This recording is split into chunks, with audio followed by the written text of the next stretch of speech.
नमस्कार दोस्तों, नॉलेज मंत्रा चैनल में आपका स्वागत है। हम इस वीडियो में बात करेंगे 69,000 भर्ती की। 69,000 भर्ती की रिजल्ट आ चुका है। अब इस पे बात ये हो रही है कि इसमें किस तरह का आरक्षण लागू होगा। तो हम दो आरक्षण की बात करते हैं। जैसा कि पिछली भर्तियों में होता था ओवरलैपिंग। ओवरलैपिंग के कॉन्सेप्ट में ये था कि अगर ओबीसी का कोई भी कैंडिडेट जनरल की मेरिट में आता था तो वो जनरल की सीट ले लेता था। ठीक है।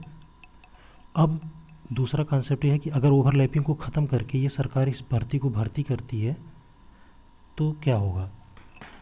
ओवरलैपिंग के कॉन्सेप्ट में ये ओवरलैपिंग को ख़त्म करने के कॉन्सेप्ट में ये कहा गया है कि अगर प्रक्रिया के किसी भी चरण में सपोज कि 69,000 भर्ती की सुपर टेट और मेरिट किसी भर्ती के किसी चरण में अगर उसने आरक्षित वर्ग वाले कैंडिडेट ने फ़ायदा उठा लिया है तो वो जनरल कैटेगरी में नहीं जाएगा। जैसे कोई भी आरक्षित वर्ग का कैंडिडेट है, टेट में उसने आरक्षण से पास हुआ है, ठीक है, और सुपर टेट में जनरल कैटेगरी में 120 प्लस मार्क्स पास है और उसकी मेरिट बन रही है 72 प्लस। ठीक है। अब हम मानते हैं कि जनरल की कैटेगरी है 70 और ओबीसी की कैटेगरी है 65। हम बस ये मान रहे हैं। तो क्या होगा, आरक्षित वर्ग का वही कैंडिडेट जो टेट में आरक्षण ले चुका है, मतलब वो 84-85 नंबर पाया है तो आरक्षित वर्ग में पास है। अब सुपर टेट में क्या है, 120 प्लस में पास हो गया, मतलब वो जनरल कैटेगरी में पास हो गया। अब मेरिट कितनी बन रही है 72 प्लस। अब इसकी कैटेगरी देखा जाए तो जनरल में चला गया, लेकिन ये नहीं जाएगा क्योंकि इसने टेट में अपने आरक्षण ओबीसी का फ़ायदा उठा चुका है, इसलिए ये नहीं जाएगा। अब ऐसा कोई और कैंडिडेट होगा जो टेट में तो जनरल में पास होगा लेकिन सुपर टेट में किया होगा वो 90 से 97 के बीच में पास होगा ओबीसी कैटेगरी में।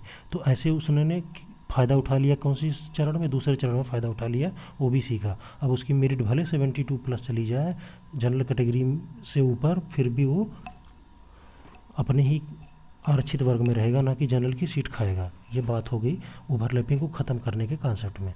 अब बात करते हैं जनरल कैटेगरी की 69,000 भर्ती में क्या होगा। अब देखिए, जो ओबीसी में कम से कम 84,000 लड़के पास हुए हैं, तो अब इन 84,000 लड़कों में क्या कि कुछ लड़के ऐसे होंगे जो मतलब किसी भी प्रक्रिया में आरक्षण नहीं लिए होंगे। जैसे कोई भी ओबीसी कैंडिडेट है, उन्होंने ना टेट में लिया है ना वो सुपर टेट में लिया है, वो अपने जनरल में पास है, मतलब उसके नंबर से 100 प्लस है, या मतलब वो जनरल कैटेगरी में सारे जितनी भी मेरिट बनी है सारी मेरिट वो जनरल कैटेगरी में पास किया हुआ है। भले वो आरक्षित वर्ग का है, पास किस में किया है, वो जनरल कैटेगरी में सब में पास है, मेरिट बन रही है 72 प्लस। और हमने माना है कि जनरल की 70 जाएगी और ओबीसी की 65, तो अब वो जनरल की कैटेगरी 72 प्लस में आ गया तो ये जनरल की सीट ले लेगा, इसे जनरल की सीट चली जाएगी। अब इसमें मेन फैक्टर, बहुत सारे फैक्टर आएंगे कि जनरल की सीट कैसे जाएगी। तो भाई 84,000 ओबीसी पास है, तो इसमें बहुत सारे कैंडिडेट ऐसे हैं जो बहुत ज़्यादा मार्क्स लाए हैं, वो जनरल में चले जाएंगे क्योंकि वो टेट और सुपर टेट में कोई भी आरक्षण नहीं लिए हैं तब। और इसमें देखिए 8,000 शिक्षा मित्र भी पास हैं, 8,018। अब इसमें क्या होगा, शिक्षा मित्र में कुछ ओबीसी वाले होंगे। अब जो कुछ ओबीसी वाले होंगे उसमें से मान लीजिए कोई टेट में सुपर टेट में क्या किया है, बिना आरक्षण के पास है, मतलब उसके मार्क्स जनरल में है, सारे मार्क्स वो जनरल कैटेगरी के कट ऑफ में पार किया हुआ है, तो क्या होगा, वैसे में उसकी मेरिट 90 प्लस बनेगी क्योंकि वो शिक्षा मित्र में 25 का भारांक मिलेगा तो उसकी मेरिट जाएगी 90 प्लस। ये सारे लोग किस में जाएंगे, जनरल में। मैं सारे शिक्षा मित्र को नहीं कह रहा हूँ जनरल में जाएंगे, कुछ ऐसे होंगे जो जनरल की सीट ले लेंगे, जो टेट सुपर टेट में आरक्षण ना लेते हुए जनरल की कट ऑफ में पार किए हैं और उनकी मेरिट सबसे ज़्यादा बनेगी, तो वो जनरल की सीट ले सकते हैं। ये कॉन्सेप्ट है ओवरलैपिंग का। आशा करता हूँ कि आपको समझ में आया होगा। धन्यवाद।